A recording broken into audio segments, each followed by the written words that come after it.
अस्सलाम वालेकुम नाज़रीन, आप हमारा यूट्यूब चैनल देख रहे हैं। उम्मीद करते हैं कि हमेशा की तरह आप सब ठीक होंगे।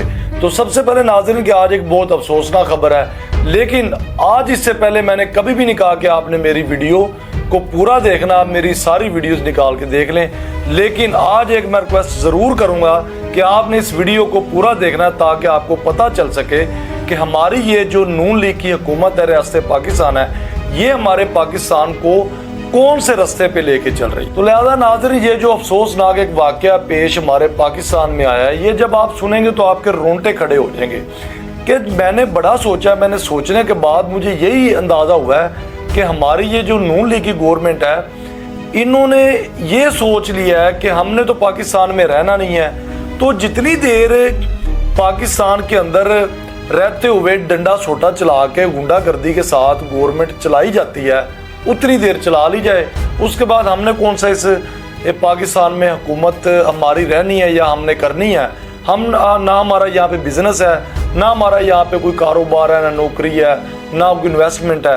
तो लिहाजा वो तो हमारा सारा कुछ बाहर है, तो हमने तो बाहर चले जाना है। तो इनको मेरे ख्याल में इस चीज़ का अंदाज़ा नहीं है कि हम जिस रास्ते में पाकिस्तान को, जिस खतरनाक रास्ते पे लेके चल रहे हैं, इन हरकतों से, इस डंडे सोटे से या जो भी ये हरकतें कर रहे हैं, कि इन हरकतों से बाद में पाकिस्तान को नुकसान किस हद तक होगा।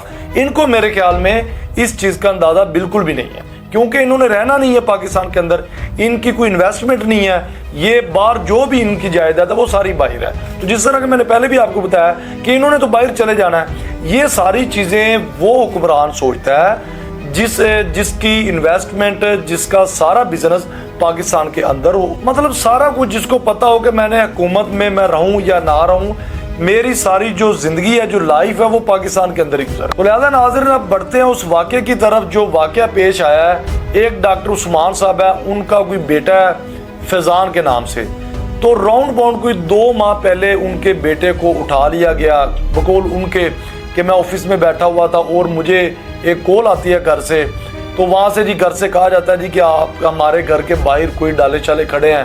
तो कोई उन्होंने मास्क वगैरह पहने हुए हैं और वो हमारे घर की तलाशी ले रहे हैं। तो मैं मीटिंग से उठता हूँ, मैं अपने घर में पहुँच जाता हूँ बकौल डॉक्टर उस्मान साहब के। तो जी मैं जब घर में आता हूँ तो मेरी बातचीत होती है जी, वो बताते हैं जी हम एजेंसियों से हैं, पता नहीं कौन से इदारे से हैं, तो जनाब हमने कोई आपके घर की तलाशी लेनी थी, वो ले लिया। तो लैपटॉप चेक किए, ये वो। तो वो जब जाने लगे तो उन्होंने कहा जी हमने आपके बेटे को साथ लेके जाना है, तो लिहाजा 2 से 3 दिन बाद हम आपके बेटे को छोड़ देंगे। तो उन्होंने बड़ी उन्होंने कहा चलें ठीक है जी, आप हमारे बड़े अच्छे भी पुलिस अफसरान हैं या जो भी है, जिस अदारे से भी हैं, तो हम तो लिहाजा कोई मज़ामत नहीं करेंगे।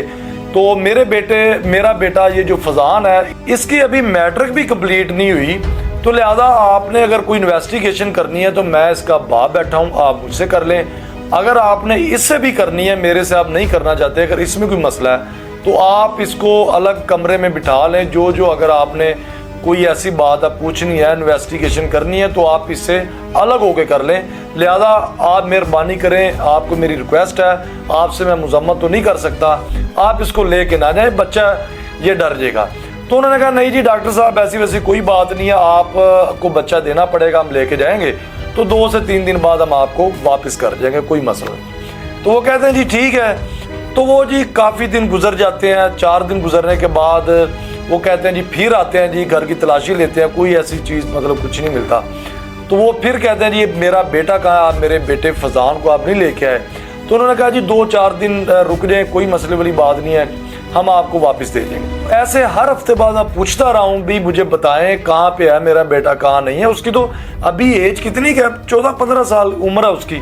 तो आप मेहरबानी करें, जो भी है, इनको टरकाया गया, टाल मटोल करते करते बकौल डॉक्टर उस्मान साहब के कि जी मुझे अब 2 माह हो चुके हैं। जब 2 माह के बाद मुझे देखा, मुझे फील हुआ, मुझे ये चीज़ महसूस हुई कि यार ये इन्होंने तो मुझे ट्रक की बत्ती पीछे लगाया हुआ है। तो उसके बाद मैंने बड़ा बैठ के घर में फैमिली के साथ मशवरा किया, बड़ा फैमिली के साथ मशवरा सोचने के बाद मैंने ये फ़ैसला किया कि मुझे मीडिया पे आना चाहिए और मीडिया पे ये आवाज़ मुझे हाईलाइट करनी चाहिए, अपना मामला जो है ये हाईलाइट करना चाहिए, ताकि पाकिस्तान की आवाम को पता चले जब मीडिया पे बात आएगी तो कुछ ना कुछ शायद मेरा बेटा मुझको वापस मिल जाए। तो लिहाजा नाज़रीन, बकौल डॉक्टर उस्मान साहब, क्योंकि मैंने बड़ा सोचा, बड़ा सोचने के बाद मैंने यही फैसला किया कि मुझे अपना ये जो मामला है ये अपने बेटे के लिए मीडिया पे जाके हाईलाइट करना चाहिए। तो जी सोचने के बाद मैंने ये सिलेक्शन की कि जो पीटीआई का सोशल मीडिया प्लेटफॉर्म है उस पे जाके मुझे अपना ये मामला हाईलाइट करना चाहिए, क्योंकि बकौल उनके कि उससे उनको ये पता था कि जो सोशल मीडिया का प्लेटफॉर्म है वो पीटीआई का बहुत मजबूत है, बहुत वर्थ है, उस प्लेटफॉर्म की बहुत स्ट्रॉन्ग है, तगड़ा है। लिहाजा नाज़रीन, डॉक्टर उस्मान साहब ने जी राब्ता किया बैरिस्टर गौर साहब से, तो उनको सारी ये स्टोरी बताई गई। स्टोरी बताने के बाद बैरिस्टर गौर साहब ने वेलकम किया और जो इनकी सोशल मीडिया टीम थी वहाँ पे ऑफिस में बुलाया गया। तो ऑफिस में बुला के ये सारी उन्होंने अपनी स्टोरी सोशल मीडिया पीटीआई के प्लेटफॉर्म पे बताई। तो लिहाजा नाज़रीन, यहाँ पे आप पीटीआई का ज़र्फ चेक करें कि डॉक्टर उस्मान साहब है, उनका यूट्यूब चैनल भी है, वहाँ पे आप जाके देख सकते हैं कि उनके जितने भी व्लॉग हैं सारे उन्होंने पीटीआई के खिलाफ बनाए हुए हैं, पीटीआई के बारे में नेगेटिव उनके ख्यालात हैं।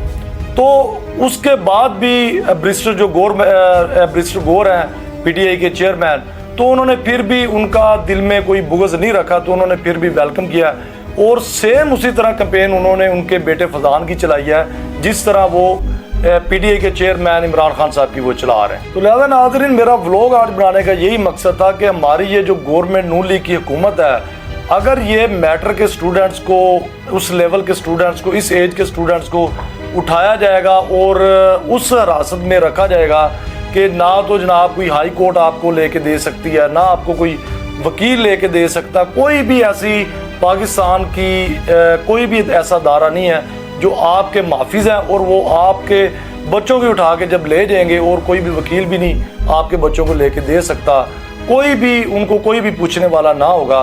तो फिर ये जो असरात हैं, ये नेगेटिव जो असरात हैं, वो हमारे इस कौम के ऊपर क्या जाएंगे। तो मैं इनको एक मैसेज देना चाहता हूँ कि आप इस लेवल की इस कौम के अंदर नफरत पैदा ना करें कि जब इस लेवल की नफरत इस कौम के अंदर पैदा होगी तो उसके बाद ये गवर्नमेंट भी उस नफरत को कवर करना चाहेगी तो हुकूमत भी कवर नहीं कर पाएगी। तो लिहाजा इसी के साथ मुझे इजाज़त दें। अल्लाह हाफ़िज़।